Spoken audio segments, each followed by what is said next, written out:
šajā video būs ļoti dziļa viela pārdomām tiem, kuri joprojām domā, diez kuram būtu ģimenē jāpelna vīrietim vai sievietei. Kuram tad būtu jābūt tam naudas pelnītājam, kuram tad būtu jābūt tam, kurš nes mājā šo te mamutu, kurš apgādā ģimeni, kurš nodrošina ģimeni ar labklājību. Ja agrāk es apvainojos uz kaut kādiem tādiem komentāriem, kur es saprotu, ka cilvēkam ir pilnīgi atšķirīgs vērtību. Cilvēks domā pavisam citās kategorijās. Viņam ir svarīgi kaut kas cits pavisam. Ja? Un šeit nav pat īstenībā runa par to, ka tas, kas man ir svarīgs, tas ir labāks svarīgs nekā tam otram cilvēkam, bet es saprotu, ka tāpatās kādreiz jau cilvēkam ir jāliek aizdomāties par, vai tik tiešām, tā kā vienkārši, lai tu vari sev pārprasīt, vai tik tiešām tā ir, jo tu dzīvo tajās pārliecībās, tu viņas esi pieņēmis, tu ar viņām ej pa dzīvi, tu labi zini, ka tas nav tas labākais variants staigāt ar tieši tādām pārliecībām, dzīvot viņās, viņas tev nenes nekādu foršu rezultātu dzīvē. Un tieši tāpēc arī tev ir tā vēlme iekomentēt, atnākt, pateikt, ka tev nav taisnība, jo tu patiesībā tava zemapziņa meklē šīs te atbildes, vai tiešām tā ir.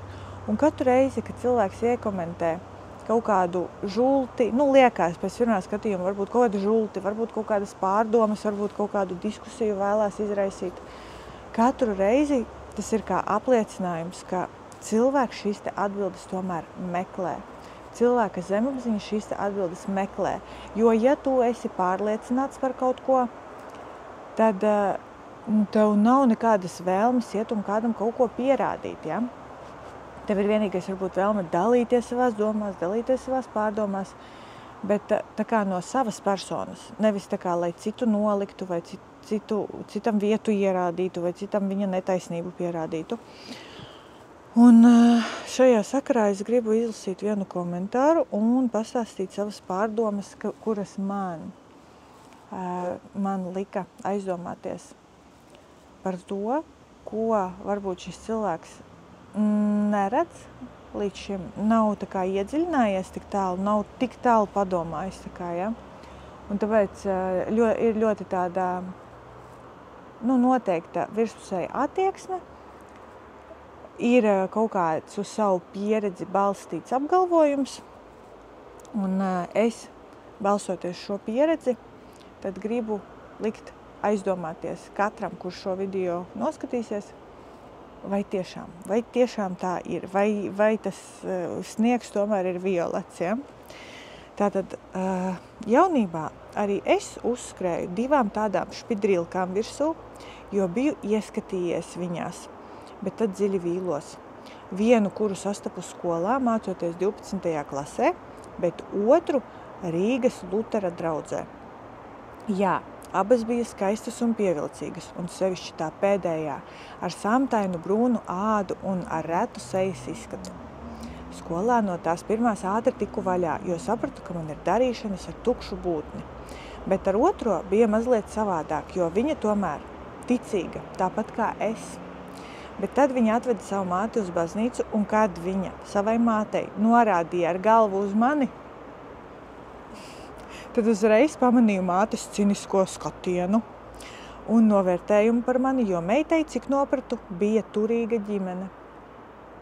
Vārdu sakot, tiku viņas mātes izbrāķēts, jo tad pats nebija turīgs, tie bija tālie 90. gadi, jeb tā nogale. Un tad vienā jaukā dievkalpojuma dienā viņi ieradās ar savu izvēlēto turīgo princi, kurš man vairāk atgādināja pasaku tēlu Ivānušku, jo izskats viņam bija tāds, bet labi ģērbies. Un tad gāja laiks, tad nāca viņiem pasaulē meitiņa, bet tās attiecības, cik varēja no malas pamanīt, viņiem abiem nebija tādas, kādas bija sākumā. Un tad pie sevis nodomāju, ja reiz apprecējies ar šo vīrieti, tad arī dzīvojat kopā. Bet iekšā jūsu attiecībās es nejaukšos. Vai vai iekšā jūsu attiecības es nejaukais, jo vīrietis izskatījās visai nervos un nesavaldīgs reizēm. Var jau saprast jauno vīrieti, jo viņam taču, jo viņam taču finansiāli visādi viņa ir jāuztur un jāapmierina viņas kaprīzes. Un tikai tagad saprotu un saku paldies Dievam, ka Dievs pieļāva to, ka es nesagājos ar viņu kopā, jo es būtu tad dziļi nelaimīgs ar tādu izlutinātu špidrilku. Lūk, šī runātāja ne ar ko neatšķiras no manis iepriekš nosauktajām, jo ir tāda pati špidrilka, kura negrib strādāt, bet tikai dzīvot uz vīrieša rēķina un būtu pārklātai ar zeltu un briljantiem. Aizdomāties tik tālu, kā tas ir, acīm redzot, cilvēks joprojām ir viens. Acīm redzot, cilvēks vispār nesaprot, kas ir ģimenes dzīve. Cilvēks dzīvo tādā ilūzijā, kur visam ir jābūt tiešām rožaini. Ja viss nav rožaini, un pat var no malas redzēt, ka cilvēki visu laiku nesmaida, ja? Cilvēkiem dzīve nav humora šovs, ja? Un cilvēkiem dzīvē var gadīties visādas raizes, visādas problēmas, cilvēki var nogurt. Es pati zinu, kā tas ir, kad ir mazs bērns, tu nogursti un tu vienmēr nevari smaidīt, nevienmēr tu vari izgulēties, ja? Un, kāpēc es uzreiz liecinu par to, ka cilvēks redz tikai un vienīgi to, kad tās ir kaut kādas obligāti finansiālas problēmas, kuras tad ir izraisījusi tieši šī izlutinātā špidrilka. Bet ja mēs tā padomājam, tādiem vīriešiem, kuriem nav ne jausmas, ko nozīmē iznēsāt bērnu, piedzemdēt bērnu un pēc tam vēl šo bērnu uzaudzināt, ja, viņiem varbūt šķiet, ka sievietei vajag tikai naudu. Sievietei vajag tikai naudu, jo tad, kad sieviete aiziet uz veikalu un viņai ir mājās mazs bērns, un šis mazais bērns ir jābaro, ir jāsilda, ir jārūpējās, ir jāsmaida viņam, ir jāspēlējās ar viņu. Un tās visas lietas, ko veikalā tu vari dabūt priekš šī mazulīša, viņas maksā naudu. Un šī nauda kaut kur ir jādabona. Kaut kur tām špidrilkām šo naudu vajag, ja? Aicinu aizdomāties par šādu momentu un aicinu arī aizdomāties par to, ka tikai tiem cilvēkiem, kuram ir finansiāli iespēja uzturēt ģimeni, tikai tādiem arī vajadzētu veidot ģimenes. Tas ir arī viss. Vēl gribu aicināt aizdomāties par to, kāda tad ir atšķirība starp bagātu sievieti, kurai no tiem prinčiem neko nevajag, kuras ir ar mieru pašas uzturēt sevi, pašas uzturēt ģimeni. Aicinu aizdomāties par dažām tādām lietām, kuras nāksies piedzīvot tavam bērnam, ja tu izvēlies šo pozīciju, kā 50 uz 50. Aicinu aizdomāties par tādiem momentiem, kas ir svarīgi tieši bagātām sievietēm, tādām sievietēm, kuras pašas uztur šīs ģimenes, kāpēc vispār, kāpēc sieviete var iet un pelnīt naudu. Sieviete, kura vēlās būt skaista momentāli, ja? Viņai ir vajadzība iešpicēt botoksu, fillerus ielaist lūpās. Viņai ir vajadzība obligāti uzturēt vienmēr sevi tādā pilnīgi ideālā, perfektā izskatā, un viņa ir gatava šo izskatu nopirkt. Un tad viņa iet uz skaistumkopšanas salonu un pērk šo visu, ja? Un bieži vien ir tā, ka šīs sievietes jau sevi ir tā pārveidojušas, ka tev nav ne jausmas, kādi būs tavi bērni, kā viņi izskatīsies. Lai vai cik ļoti tagad kādam gribētos bļaut, kad kāda starpība, kā izskatīsies bērns, ne jau bērnu izskatu mēs mīlam, bet tajā pašā laikā ir diezgan svarīgi apzināties to, uz ko tu vispār paraksties, uz ko tu ej. Un ja mēs neaizbildinamies, kad tur beznosacījuma mīlestība un tā tālāk, jā, tas viss ir pilnīgi saprotams, un cilvēki domā dažādās kategorijās, bet saprast un redzēt vismaz apmēram, kā izskatīsies tavs bērns, ir pelnījusi kā sieviete, tā arī vīrietis. Ja? Un, ja, piemēram, sieviete ir uztaisījusi veselu virkni ar plastiskajām operācijām un kosmētiskajām procedūrām un nav pilnīgi nekāda nojausma, kāds izskatīsies tavs bērns, un šis te bērniņš piedzimst, un šis te bērniņš izskatās pavisam savādāk nekā tu un pavisam savādāk nekā tava sieviete. Un kur tad ir šī te atbildība? Atbildība ir šajā sievietē, kura ir veikusi virkni ar visādām iejaukšanām savā izskatā. Bagātai sievietei būs ļoti svarīgi, lai viņas bērns izskatās krūti, lai bērnam ir firmas apģērbs obligāti, lai šis te bērns ir krūtajos kaut kādos rātos un visādas tādas lietas, kuras īstenībā šī sieviete, viņa iet un upurē savu dzīvi, ja? Viņa iet un pelna šo te naudu, līdz ar to viņa pārvērtē šo te naudu. Tā sieviete, kura zina, ka viņas vīrs ir nopircis gan apģērbu, gan ratus, pilnīgi visu. Viņa, ja viņa galīgi nav tāda, kaut kāda ļoti viegliprātīgu attieksmi un kas galīgi nenovērtē lietas, ja? Tad viņa vienkārši izturēsies par to vieglāk. Viņai nebūs šī te tramīgā attieksme, kad ak, dieviņās nenosmērē, ak, dieviņās nesaplēs, es taču nopirku, es taču samaksāju, es taču gāju uz darbu un sūri grūti pelnīju. Un ar visu šo šī sieviete iedzen šajā te bērnā arī sapratni par to, ka nekā svarīgāk par naudu nav. Viņa jau pati dzīvo ar tādu sapratni, ka nekā svarīgāk par naudu nav, tāpēc viņa ies un pati nopelnīs šo te naudu, jo šī te nauda ir ļoti, ļoti vajadzīga, un kur es nodrošinu visu ģimeni, ja? Bet tajā pašā laikā ir visu laiku nenosmērē, nekrīti, nesaplēs, pēc tam mēs varēsim to pārdot, visu laiku zemziņā tāds, jā, es patiesībā nemaz to nevaru atļauties, tāpēc es tagad par to nervozēšu, es tagad par to uztraukšos un es tagad likšu visiem apkārt iespringt par to, ka man tas ir, jo tas man ir reāli īrē, var teikt, ja? Jo es patiesībā nemaz to nevaru atļauties. Tāds cilvēks, kurš var atļauties lietas, viņam ir vieglāka attieksme.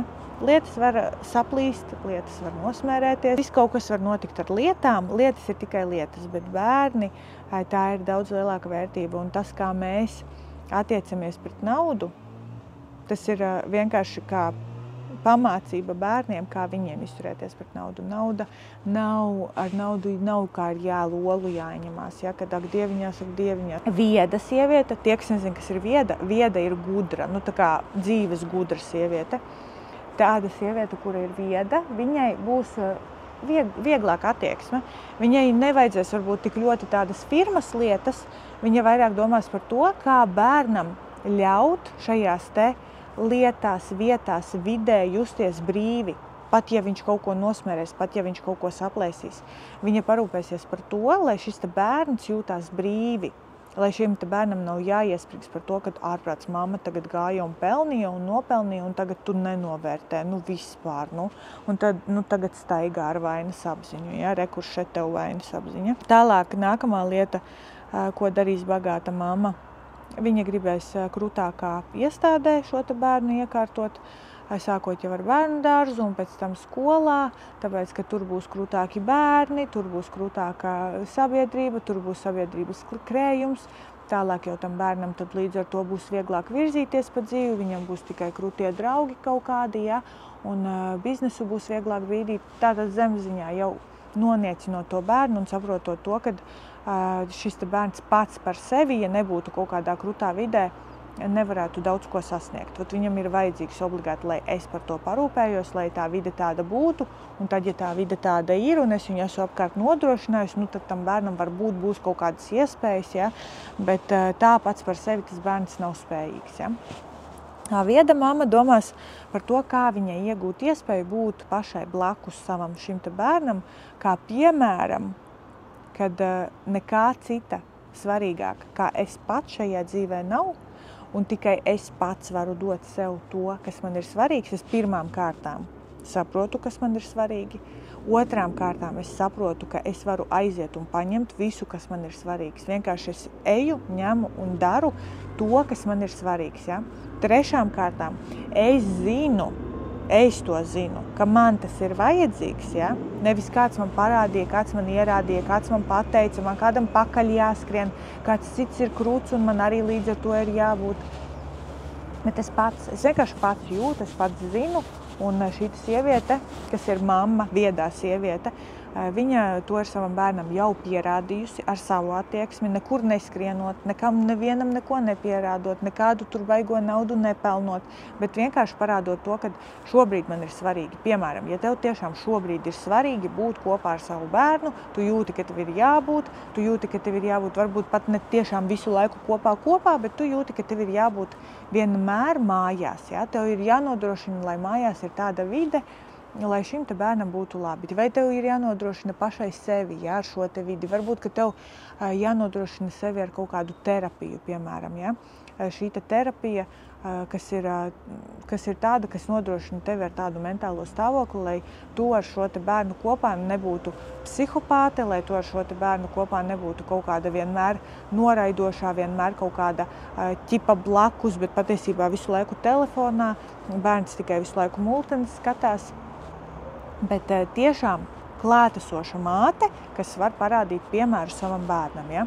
Šādi te rīkosies vieda māte. Bagāta māte vienkārši, es nopelnīju, es iekārtoju šo te bērnu, es viņam visu taciņu jau ieminusi esmu, un šim te bērnam tātad esmu izdarījusi visu, kas no manis atkarīgs, lai šim te bērnam viss būtu. Ja? Ko tas bērns īsti grib? Viņš vienīgais, ko viņš var tiešām paklausīt mammu, jo, redziet, mamma labāk zina, mamma ierādīs, mamma pateiks, kam tev ir jāpatīk, mamma pateiks, ar ko tev ir jādraudzējās, un mamma pateiks tad tālāk, uz ko tad tu vispār esi spējīgs. Varbūt, ka tas bērns ir spējīgs uz daudz ko vairāk, ja? Bagātai mātei ir vienalga, galvenais nauda, lai ir, ja? Nākamā lieta, kas ir no bagātas mammas puses, kad viņa iedos visus paplātītas tik tiešām, jā, tādā veidā parādot to, ka nekā vērtīgāka par naudu nav. Tā kā tu pats neesi vērtība. Tu īstenībā pats nemaz neesi vērtība, bet viss tas, ko es tev varu iedot, jo es neesmu blakus, es esmu mūždien darbā, man mūždien jāpelna nauda, viss ir par un ap naudu, vispār mana dvižuha, jebkura ir par un ap naudu, tāpēc, ka tev vajag šo te naudu, es tevī grūžu šo te naudu, ja? Tā kā atpērkoties, bet patiesībā man nemaz nav tā, kad es justos, ka es varētu būt tev blakus, ja, tā kā māte, kas tiešām ļoti mīl un novērtē šo te bērnu. Un aizdomājies, kas priekš tevis ir mīlestība. Vienkārši aizdomājies, kas priekš tevis ir mīlestība un kā tavuprāt cilvēks izrāda mīlestību.